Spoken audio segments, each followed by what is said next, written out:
آپ نے کہا تھا ابھی فاطمہ سے میں جا رہا ہوں، وہ رونے لگی۔ پھر آپ نے پھر کان میں کہا نہیں نہیں تو غم نہ کر، سب سے پہلے تو ہی مجھ سے آ کے ملے گی۔ پھر وہ ہنسنے لگی۔ حضرت عائشہ رضی اللہ عنہا دیکھ رہی تھی، پہلے روئی پھر ہنسی۔ تو کہا یہ کیا بات ہوئی؟ کہا مجھے میرے باپ نے کہا میں جا رہا ہوں تو مجھے رونا آیا، تو پھر انہوں نے فرمایا تو غم نہ کر، سب سے پہلے تو ہی مجھ سے آ کے ملے گی۔ تو پھر میں خوش ہو گئی۔ باپ کے جانے کے صرف 6 مہینے کے بعد ابا سے ملاقات ہو گئی۔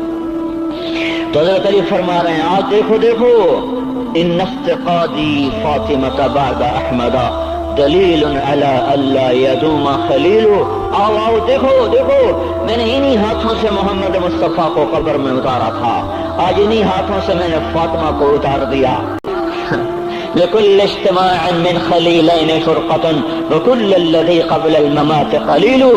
آج فاطمہ کو دفن کرنے کے بعد مجھ پر یہ بات کھل گئی ہے، کوئی کسی کا ساتھ نہیں دے سکتا، کوئی سدا سلامت نہیں رہ سکتے۔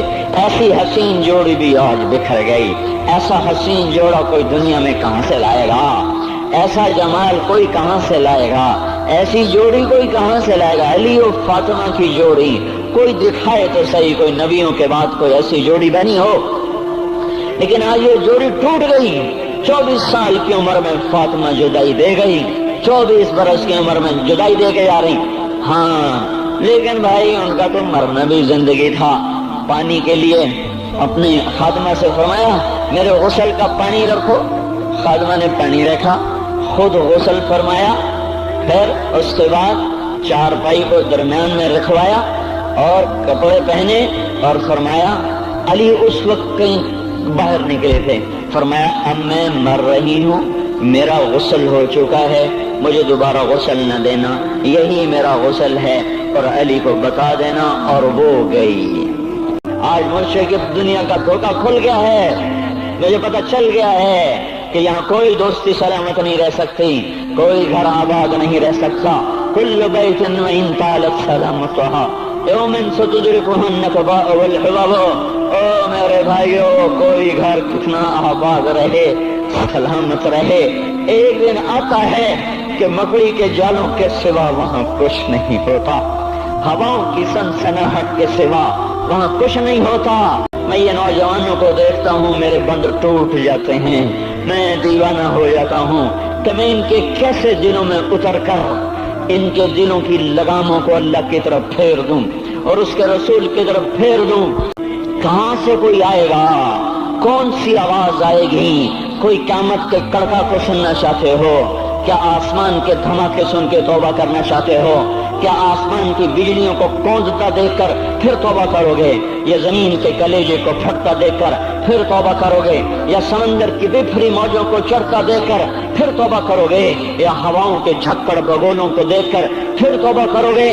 نہیں نہیں، پھر توبہ کا وقت نکل جاتا ہے، ابھی وقت ہے، ابھی ہم لوٹ آئیں، آ جائیں۔ قبروں کی وہ سیدگی یاد کرو، قبروں کے اندھیرے یاد کرو۔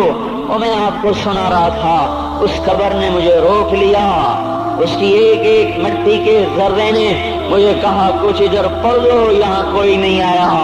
ہاں ہاں، کوئی نہیں آیا کرتا، کوئی نہیں آیا کرتا، یہاں علی فاطمہ جدا ہو گئے، باقی کون ہمیشہ رہ سکتا ہے؟ اور جب جدائیاں ہوتی ہیں پھر کیا ہوتا ہے؟ كأن لم تكن بيني وبينك خلة ولا حسن ود مرة في التبادل۔ پھر ایسا ہوتا ہے جب جدائیاں ہو جاتی ہیں پھر یوں ہوتا ہے کہ جیسے کبھی کوئی آیا ہی نہ تھا، کوئی مل بیٹھا ہی نہ تھا، کوئی ماں نہ تھی، کوئی باپ نہ تھا، کوئی بھائی نہ تھا، کوئی سنگی نہ تھا، کوئی ساتھی نہ تھا۔ اس طرح انسان بھلا دیتا ہے، اپنے جھمیلوں میں گم ہو کر، ہنسی مذاق میں گم ہو کر۔ میں اس قبر میں کھڑا پڑھتا جا رہا ہوں، پڑھتا جا رہا ہوں، پڑھتا جا رہا ہوں، اس کا کتبہ ٹیڑھا ہو چکا ہے زمانے کی گردش نے اور ماضی کے بے رحم گردش نے اس کے سارے کتبے کو کالا کر دیا تھا۔ مجھے تجسس ہوا، میں دیکھوں یہ ہے کون جس کی قبر نے مجھ جیسے اجنبی کو رونے پہ مجبور کر دیا اور مجھے کھڑا کر دیا۔ میں قریب ہوا، میں نے جھاڑا تو پر لکھا ہوا تھا اللہ اکبر، رستم ہند امام بخش۔ رستم ہند، جس کے لیے مہاراج قالین بچھاتے، جس کو ہاتھیوں پہ سوار کروا کے لایا جاتا تھا، جس کے آگے پیچھے ڈھول بجتے تھے، اور جیسے آج کل یہ کرکٹ کے کھلاڑیوں کے آگے پیچھے خلقت ہوتی ہے، یہ وہ دور تھا جب پہلوانوں کے آگے پیچھے خلقت ہوتی تھی۔ آج اس کی خبر ویران ہو کر کہہ رہی ہے کوئی ادھر بھی تو پڑھ کے جب چلتا جائے، کوئی یہاں بھی تو کچھ تحفہ دیتا جائے۔ میرے محترم بھائیو، جب موت آئے گی تو کوئی اولاد یاد نہ کرے گی، کوئی ماں باپ یاد نہ کریں گے۔ مائیں لال بھول جاتی ہیں، ماؤں کو بچے بھول جاتے ہیں، ماؤں کو بچے بھول جاتے ہیں، باپ اولادیں بھول جاتے ہیں، بیویوں کو خامن مل جاتے ہیں، خامدوں کو بیویاں مل جاتی ہیں، یاروں کو یار مل جاتے ہیں۔ وہ تو ہم ہیں جو جا کے تہہ خاک سو جاتے ہیں، اکیلے تنہا زندگی کا سفر شروع ہو جاتا ہے۔